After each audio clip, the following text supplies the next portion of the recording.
yeah, like again, because I'm running a small team, my opportunity cost of someone failing, not because of them, but the data is actually high.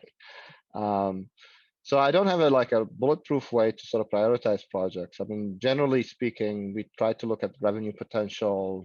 Is the data completely new, or is it something that is new and is it new and can be linked to something we already have? Generally, if you get something that's sort of independent from the rest of the database, your value proposition is going to be much harder. Um, but if it's something that is related to some of the companies we cover today and they have other measures, then there's a higher success chances.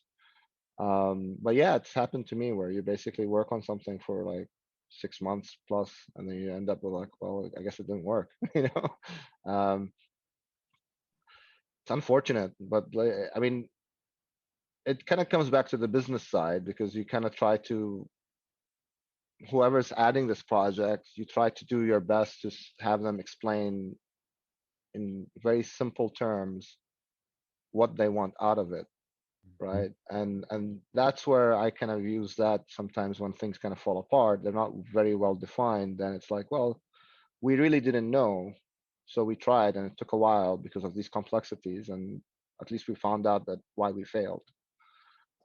So that's not really an opportunity anymore. So that way you kind of dance a bit around the the issue, right?